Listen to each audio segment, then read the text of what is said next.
Imagine the freedom and excitement that comes with retirement. Have you ever considered that you might spend it blind? Unfortunately, 1 in 10 individuals over the age of 65 will lose their vision from a disease called age-related macular degeneration, or AMD. In AMD, one cell layer in the eye becomes diseased and dies. This layer is made up of cells that are responsible for helping us see the world around us. These cells are called RPE, for retinal pigmented epithelium. Losing this cell layer causes progressive vision loss until you become permanently blind. So, our lab has helped develop a stem cell-derived therapy pictured here for treating AMD. In this therapy, we transplant a scaffold of healthy cells to replace the diseased RPE in a patient's eye. This therapy is currently in clinical trials and was recently the cover story of a prestigious journal within the field. Now, as I mentioned, these RPE are made from stem cells. You can think of stem cells like undergraduates with an undeclared major. They can become whatever major they want to while they're still undecided, but once they declare their major, the fate of their career path is chosen.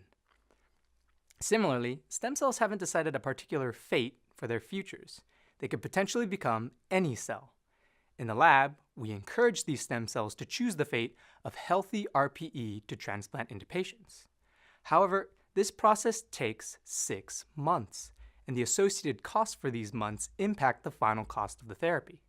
So a graduate student in a lab has figured out how to speed up this production from 6 months to 14 days by using chemically guided instructions to direct the stem cells to turn into RPE. However, many of these chemical instructions are from animal products, such as extracts from a mouse tumor, which are not suitable for treating human patients. So that's where my research comes in.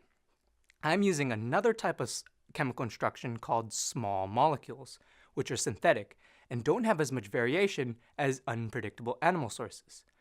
Using small molecules, I was able to produce RPE with similar shape and morphology as those made from animal products.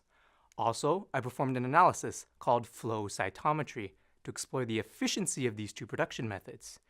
In these graphs, the gray area is baseline, and the RPE yield is the proportion of white area under the black curve. Even though we can still improve our efficiency, my data shows that small molecules can effectively replace animal derivatives for RPE production. Currently, I'm testing these RPE cells to see if they function similarly to those in the eye. Taken together, my preliminary data suggests that we can speed up RPE production while using chemical instructions that are suitable for the clinic. So, by the time you retire, hopefully none of you will spend the rest of your hard-earned enjoyment in the dark. Thank you.